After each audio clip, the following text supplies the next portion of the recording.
কবরস্থানের পাশের বাড়ি। গোপালগঞ্জের এক প্রত্যন্ত গ্রাম। গ্রামের শেষ মাথায় একটা পুরনো কবরস্থান ছিল। দিনের বেলায় জায়গাটা সাধারণ লাগলেও সন্ধ্যার পর পুরো পরিবেশ বদলে যেত। বাতাস ভারী হয়ে যেত, চারপাশ অস্বাভাবিক চুপচাপ হয়ে থাকত। কবরস্থানের ঠিক পাশেই একটা পুরনো দোতলা বাড়ি ছিল। লোকজন একে বলতো মৃত মানুষের বাড়ি, কারণ বহু বছর ধরে বাড়িটাতে কেউ থাকত না। যারা থেকেছিল তারা বেশি দিন টিকেনি। কেউ রাতে চিৎকার করতে করতে পালিয়ে গেছে, কেউ অসুস্থ হয়ে গেছে, আর একজন নাকি হঠাৎ করেই নিখোঁজ হয়ে যায়। তারপর থেকে বাড়িটা পুরো ফাঁকা। সোহান শহর থেকে গ্রামে বেড়াতে এসেছিল। তার নানার বাড়ি এই গ্রামেই। সোহান ছোটবেলা থেকেই একটু অন্যরকম। ভূতের গল্প শুনতে ভালো লাগত, কিন্তু সে নিজে কখনো এসব বিশ্বাস করত না। প্রথম দিন বিকেলে গ্রামের কয়েকটা ছেলের সাথে আড্ডা দিতে দিতে সে ওই বাড়িটার কথা শুনল। একজন বলল, ভাই, সন্ধ্যার পরে ওই বাড়ির দিকে তাকাবেন না। সোহান হাসল। কেন?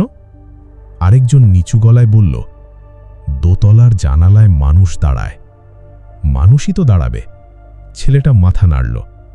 মানুষ হলে সমস্যা ছিল না। এই কথার পরে সবাই চুপ হয়ে গেল।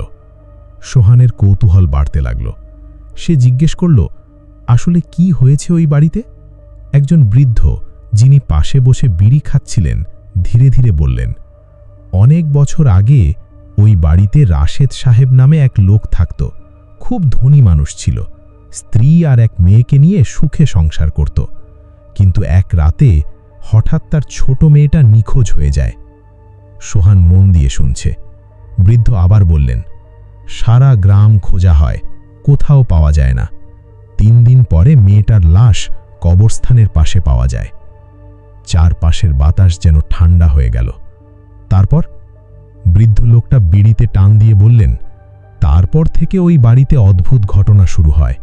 মাঝরাতে বাচ্চার কান্না শোনা যেত, দরজায় কেউ নক করত, আর দোতলার জানালায় একটা ছোট মেয়ে দাঁড়িয়ে থাকত। সোহান হেসে বলল, গায়ের মানুষ বেশি ভয় পায়। বৃদ্ধ লোকটা এবার সরাসরি তার চোখের দিকে তাকালেন। তারপর ধীরে ধীরে বললেন, ভয় না পেলে মানুষ মরে বাবা। সেদিন রাত, আকাশে মেঘ, হালকা বাতাস বইছে। সোহানের মাথায় শুধু ওই বাড়ির কথাই ঘুরছে। সে ঠিক করল, আজ রাতেই যাবে। রাত গভীর হলে সে চুপচাপ ঘর থেকে বেরোল, হাতে একটা টর্চ। গ্রামের সরু রাস্তা ধরে হাঁটতে হাঁটতে সে কবরস্থানের কাছে পৌঁছল। দূর থেকেই বাড়িটা দেখা যাচ্ছে, অন্ধকারের মধ্যে দাঁড়িয়ে আছে। দোতলার ভাঙা জানালাগুলো দেখে মনে হচ্ছে কেউ অন্ধকার থেকে তাকিয়ে আছে। সোহানের বুকের ভেতর কেমন চাপ লাগতে শুরু করল, কিন্তু সে নিজেকে সামলে এগোল। কবরস্থানের পাশ দিয়ে যাওয়ার সময় হঠাৎ ঠান্ডা বাতাস বইল। তার শরীর কেঁপে উঠল। ঠিক তখনই টক টক টক মনে হলো বাড়ির ভেতর থেকে কেউ দরজায় নক করছে। সোহান থেমে গেল। চারপাশ নিস্তব্ধ। আবার সেই শব্দ, টক টক টক, এবার একটু জোরে। সোহান সাহস করে বাড়ির সামনে গেল। দরজাটা আধ খোলা। ধীরে ধীরে ঠেলে ভেতরে ঢুকতেই করর, পুরো বাড়িটা যেন শব্দ করে উঠল। ভেতরে পুরনো স্যাঁতস্যাঁতে গন্ধ, দেয়ালের প্লাস্টার উঠে গেছে, চারদিকে ধুলো। মনে হচ্ছে বহু বছর কেউ এখানে আসেনি। কিন্তু অদ্ভুত ব্যাপার, মেঝেতে ছোট ছোট ভেজা পায়ের ছাপ, যেন একটা বাচ্চা একটু আগেই হেঁটে গেছে। সোহানের বুক ধড়ফড় করছে। পায়ের ছাপগুলো সিঁড়ির দিকে গেছে। ধীরে ধীরে সে উপরে উঠতে লাগল। সিঁড়িতে পা দিলেই কড়মড় শব্দ হচ্ছে। উপরে উঠে সে দেখল দীর্ঘ একটা করিডোর। সব দরজা বন্ধ, শুধু একদম শেষের ঘরটার দরজা আধ খোলা, আর সেখান থেকেই শব্দ আসছে। কেউ যেন আস্তে আস্তে কাঁদছে, একটা ছোট বাচ্চা। সোহানের শরীর ঠান্ডা হয়ে গেল, তবুও সে ধীরে ধীরে দরজার সামনে গেল। ভেতরে টর্চ মারতেই তার বুক কেঁপে উঠল। ঘরের কোনায় একটা ছোট মেয়ে বসে আছে, সাদা ফ্রক, মাথা নিচু, লম্বা চুল মুখ ঢেকে রেখেছে। সোহান কাঁপা গলায় বলল, কে তুমি? মেয়েটা কোনো উত্তর দিল না, শুধু আস্তে আস্তে কাঁদছে। হঠাৎ মায়া লাগলো। সে একটু সামনে এগোলো। ঠিক তখন মেয়েটা কথা বলল, খুব আস্তে, তুমি কি আমাকে খুঁজতে এসেছ? সোহানের বুক ধক করে উঠল। মেয়েটার গলা অদ্ভুত ঠান্ডা। সে বলল, তুমি এখানে একা? মেয়েটা ধীরে ধীরে মাথা তুলল আর সোহানের শরীর জমে গেল। মেয়েটার চোখ নেই, শুধু কালো ফাঁকা গর্ত। মুখটা অস্বাভাবিক ফ্যাকাশে, ঠোঁটের কোণে শুকনো রক্ত। তারপর সে হাসতে শুরু করল, খিক খিক খিক।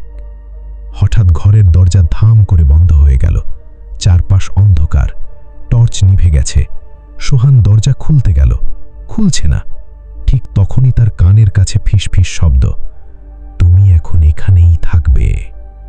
সোহান ধীরে ধীরে পিছনে তাকালো।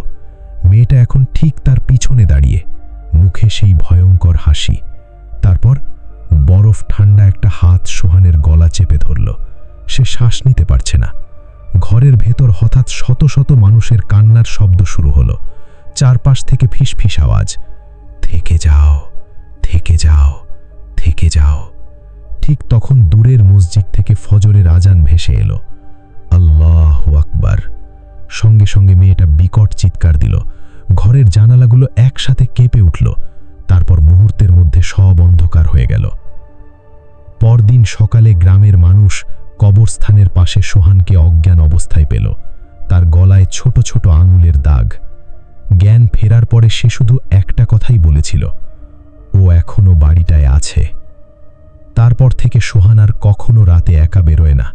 কিন্তু গ্রামের মানুষ আজও বলে, গভীর রাতে যদি কেউ কবরস্থানের পাশ দিয়ে যায়, তাহলে দোতলার ভাঙা জানালায় একটা ছোট মেয়েকে দাঁড়িয়ে থাকতে দেখা যায়।